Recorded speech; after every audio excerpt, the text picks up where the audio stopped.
It's 8:15. I am up and ready. I've had my bucket bath this morning and I'm just going to head off and have some breakfast before we get on the road.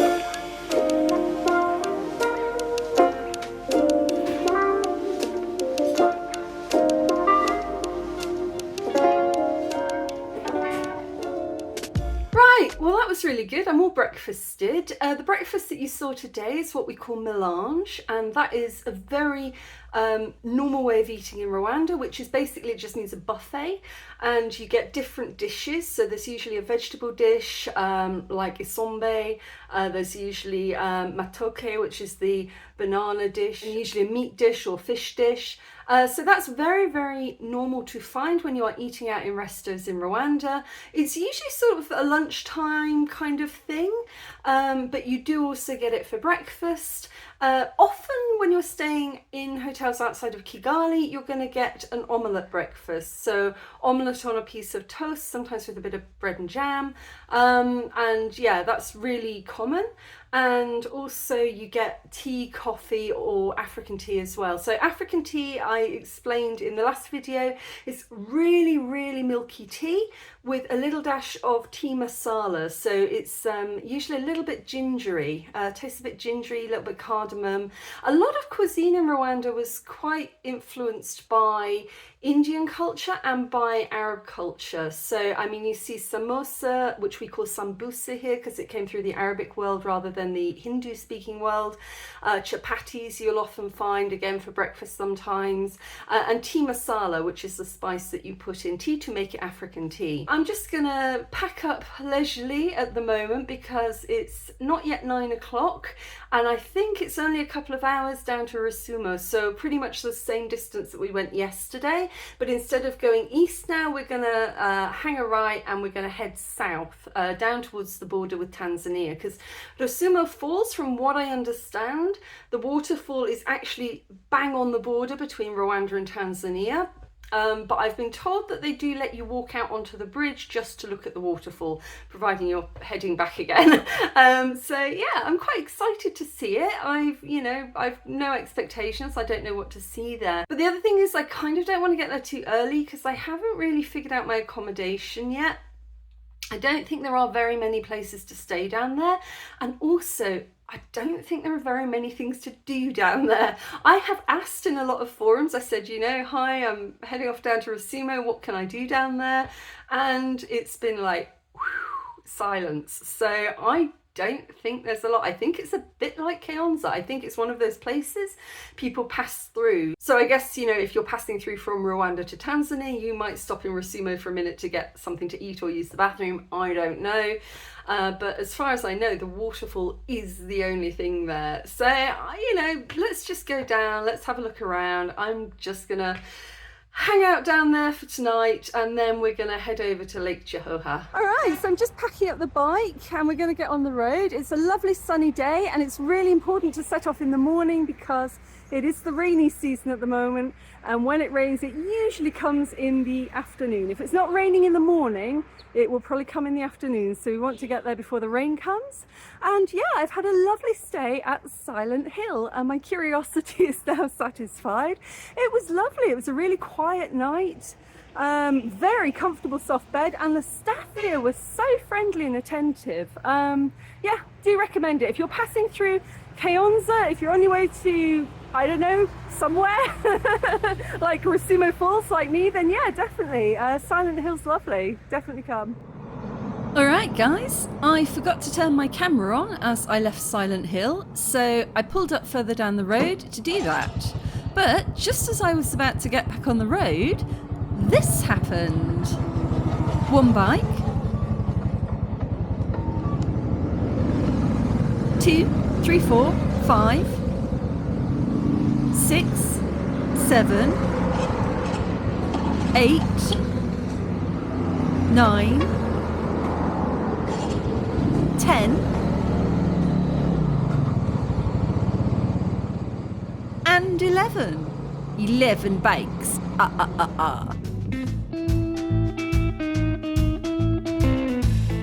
So, as I'm headed out of Kayonza, I seem to inadvertently have joined a motorbike gang. I guess they're on their way down to Tanzania or maybe Burundi, but it's my first time on a group ride and I'm kind of excited. From watching videos, I think this guy at the back is called the sweeper, an experienced rider who makes sure no one falls behind or has mechanical issues. Which I guess means that I'm sweeping the sweeper. I don't know biking terms, I'm new to all of this.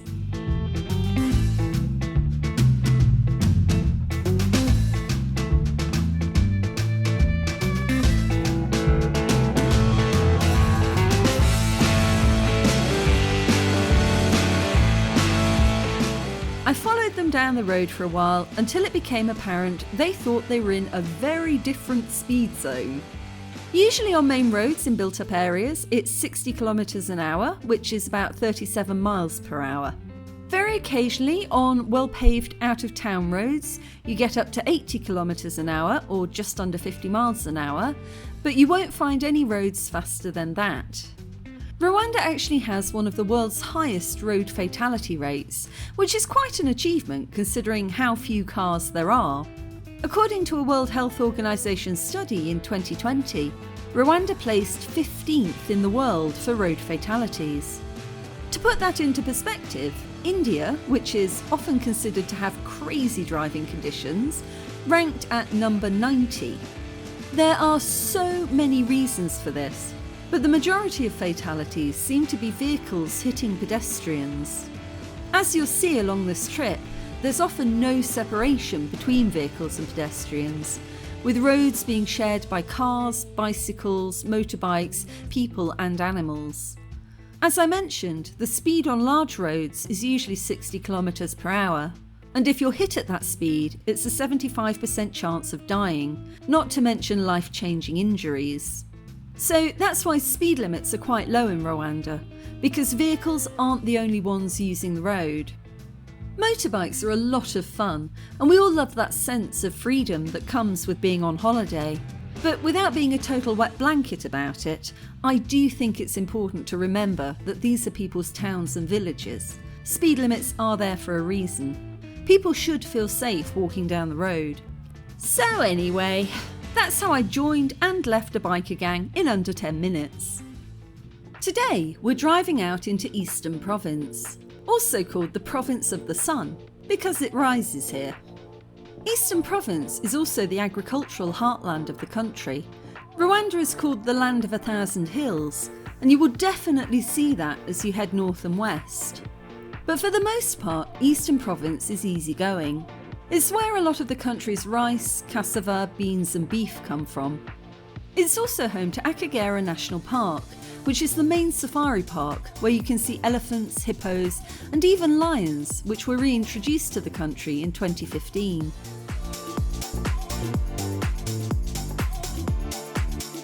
We're now entering Kabarondo, a busy sector of around 38,000 people.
driving through Rwanda and you see leaves on the road like this, you need to slow down. This is the Rwandan equivalent of a red triangle, and it means there's a hazard in the road, usually a breakdown or accident. I'm not too sure what's happened here, but unless the police officers, those guys with the day-glow stripes, wave you to stop, you can just carry on.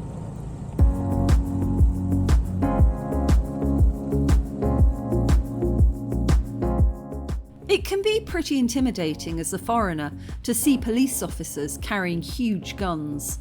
In the UK, only special support units carry guns, so you never see them in public. It's pretty scary when you first arrive, but weirdly, you do get used to it over time. But if you're driving around, try not to focus on the gun. Most police officers in Rwanda are actually pretty friendly. You can stop and ask them for help, and even if they stop you for some reason, they're usually quite relaxed about it. Stay calm, give a smile, talk normally, and you'll be fine. But don't stop and try to talk to anyone in camouflage. They're usually military guards and they're not allowed to talk to you. You'll usually see them standing outside embassies and important buildings or wandering through Nyungwe Forest. Be aware that police officers in Rwanda are not allowed to ask for bribes. If this happens, smile and be polite, but you should report it. Since the introduction of speed cameras, there are far fewer police stops on the road. There used to be police officers along all the roads, and they had the ability to stop you and issue tickets. But now speed cameras do the job, and the fine is issued online. You have to check the website regularly to see if you have any. I'll leave the details below.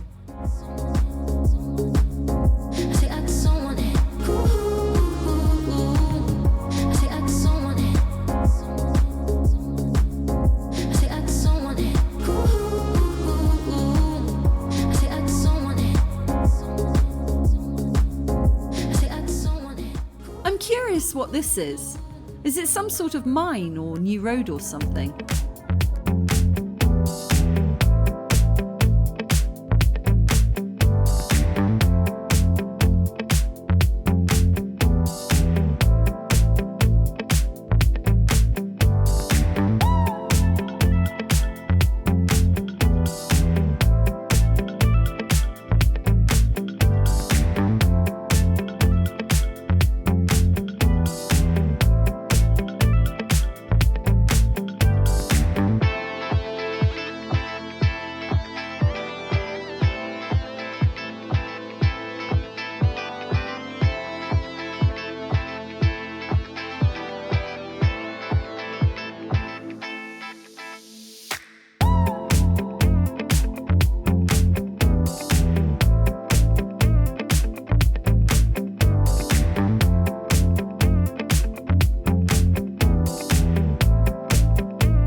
Ikaze Mukerera means welcome to the district or welcome to the area, but I don't know what Intaganzwa Zakirehe means. So if you can let me know below, that would be cool. Yikes, the sky's looking a little dark ahead.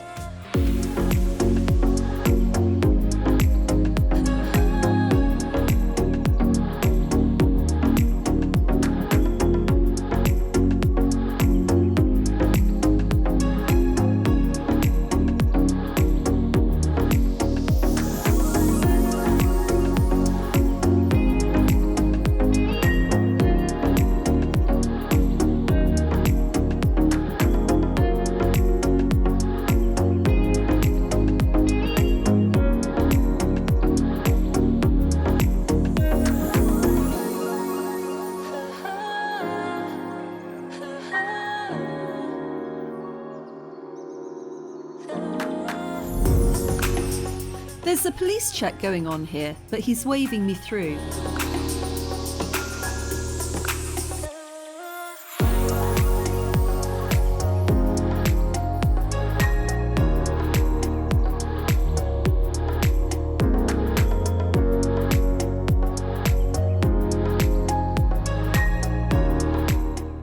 We're entering a place called Gator. It's probably pronounced Gatore, but that's still fun. It's Gator country, the Florida of Rwanda. There's a party in the streets and the city's on fire.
Ooh, I like this guy's van. Very stylish.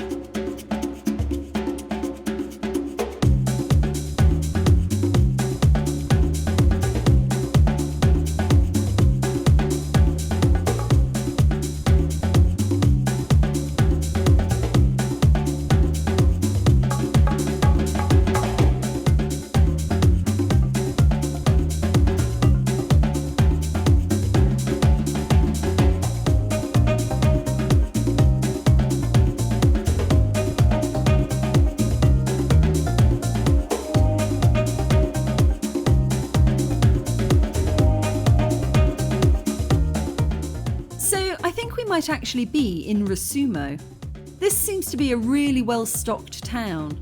They have Hauju and Bajaj motorbike shops, lots of mattress sellers, Mango internet, phone shops, banks. It seems pretty happening.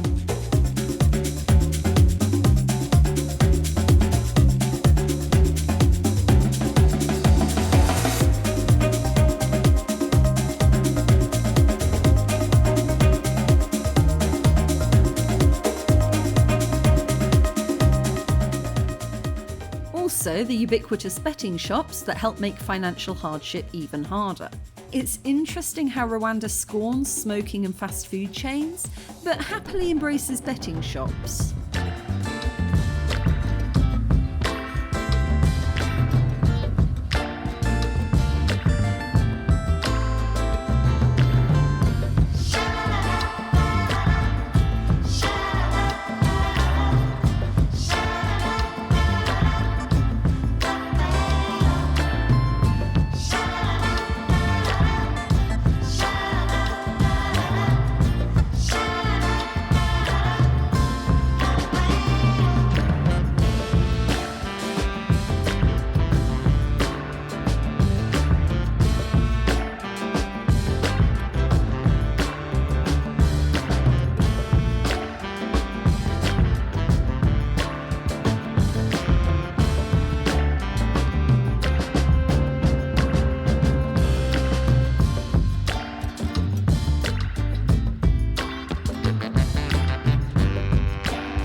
Oh my goodness, look at that view.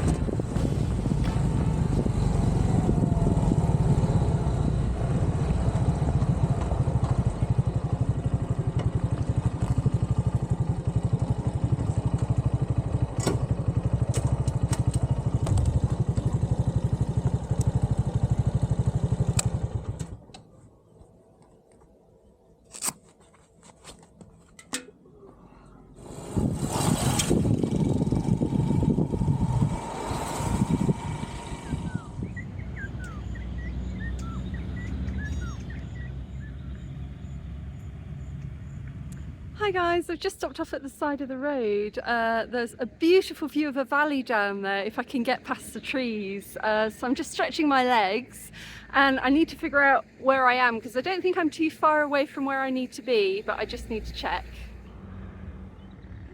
Cool.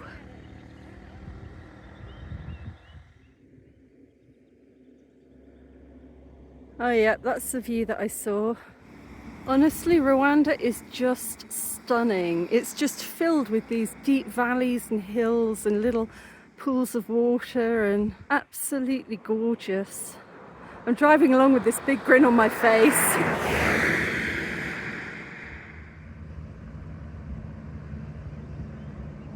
Alright, so there's this little marker on the side of the road that says RSM 17 kilometres. I wonder if that means Rusumo 17 kilometres. I reckon yes. I just heard rustling in the bushes and it's a baby coo. Okay, well, Google reckons it's 12 minutes down this road, so let's go find out.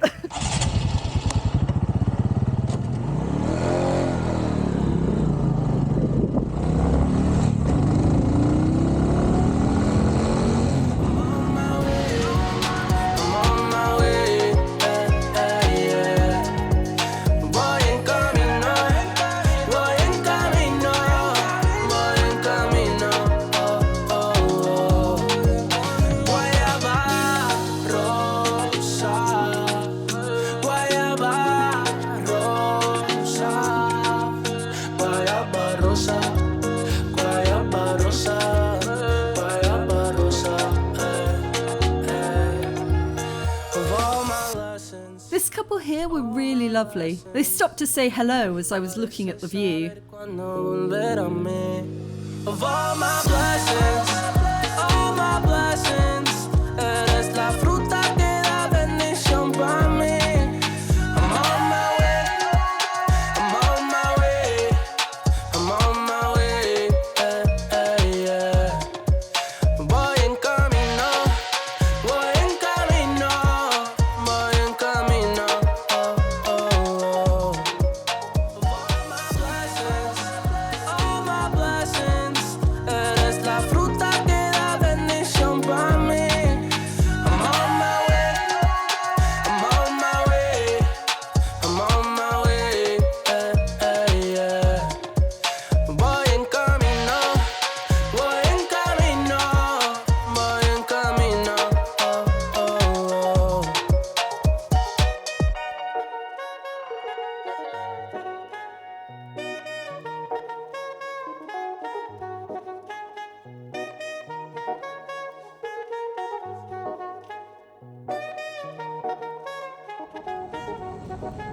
Ah, look at that. I almost made it without somebody trying to kill me. You get real familiar with stopping distance around here.